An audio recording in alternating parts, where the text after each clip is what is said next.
meu querido amigo. Mais uma semana estamos de volta com o nosso programa Fé Católica.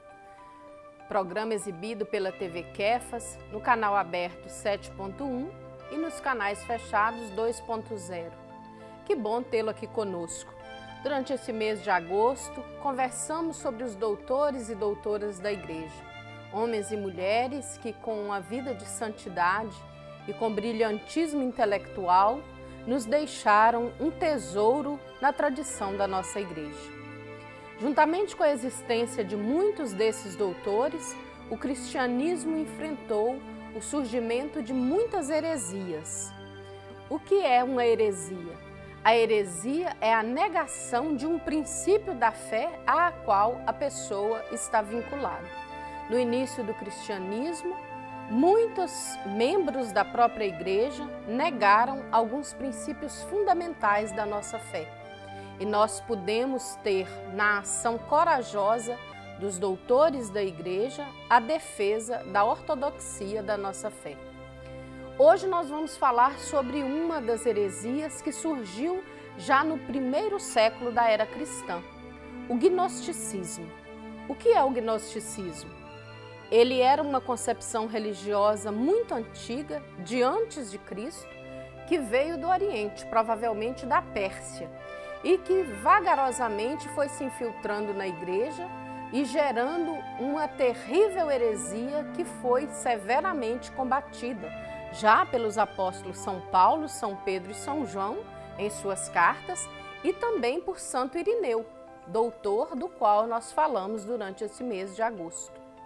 Numa mistura de filosofia e religião, os gnósticos viam Deus mais como uma verdade a ser conhecida intelectualmente do que como uma pessoa a ser amada. Achavam que a fé simples, tal como se encontra no Evangelho, servia somente para o povão, para os mais humildes, para os iletrados. Para os intelectuais, devia haver outra fé. Começaram então a racionalizar os mistérios da fé, sobretudo para explicar o problema do mal.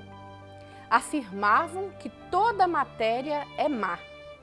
Essa foi uma ideia que eles tomaram emprestada de alguns filósofos gregos, e isso vai contra o ensinamento da Igreja. Não apenas porque contradiz o que está escrito em Gênesis 1:31, Deus contemplou toda a sua obra e viu que tudo era muito bom, bem como outras partes da Sagrada Escritura, mas também porque nega a própria encarnação. Porque se a matéria é má e o Verbo se fez carne em Jesus, Jesus não poderia então ser um verdadeiro Deus e verdadeiro homem, pois em Cristo não teria existido nada que fosse bom. Assim, muitos gnósticos negavam a encarnação, alegando que Cristo apenas parecia homem, mas essa sua humanidade era apenas uma ilusão. Alguns gnósticos, reconhecendo que o Antigo Testamento ensina que Deus criou a matéria, afirmavam que o Deus dos judeus era uma divindade maligna, bem diferente do Deus de Jesus Cristo do Novo Testamento. Eles propunham também a crença em muitos seres divinos, conhecidos como éons, que seriam uma espécie de mediadores entre o ser humano e um Deus inatingível. E o mais baixo de todos esses éons, que estavam em contato direto com a humanidade, teria sido então Jesus Cristo. Os gnósticos mais conhecidos foram Valentim e Serdon. A carta de Paulo aos Colossenses, no capítulo 2, versículo 8, já alertava: tomai cuidado para que ninguém vos seduza com vãs e enganosas filosofias, segundo a tradição dos homens, e a sabedoria deste mundo, e não segundo Cristo. O gnosticismo vem da palavra gnosis em grego, que quer dizer conhecimento, ciência. E ela é esse conjunto, então, de correntes filosófico-religiosas que faz um sincretismo que, como já dissemos, surgiu pela região do Mediterrâneo já nos séculos I e II da era cristã e está baseada em interpretações de relatos bíblicos e de livros apócrifos por esse viés filosófico de influência platônica e também de cultos mistéricos greco-romanos e orientais. Ela misturava-se ao cristianismo primitivo dos primeiros séculos, foi condenado como heresia após um tempo de grande prestígio entre os intelectuais cristãos. Com base em interpretações alternativas tanto do Pentateuco quanto de outros relatos da escritura hebraica e cristã, os gnósticos afirmavam que o universo material foi criado por uma espécie de emanação imperfeita do Deus Supremo e davam ao nome a essa divindade de demiurgo. Para o gnosticismo, o demiurgo teria colocado dentro da pessoa humana uma centelha divina, e essa centelha poderia ser libertada através do conhecimento, que seria o conhecimento intuitivo sobre o espírito e a natureza da realidade. As ideias e os ramos gnósticos floresceram no mundo mediterrâneo nos séculos I e II, em conjunto e trocando influências com os primeiros movimentos cristãos e da filosofia platônica.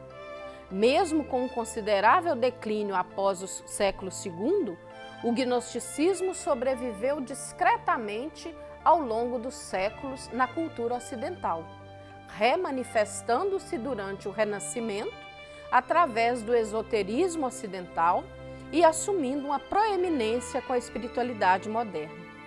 Do Império Persa, o gnosticismo se alastrou até a China através do maniqueísmo, ao passo que o mandeísmo, uma espécie de ramificação do gnosticismo, ainda existe no Iraque.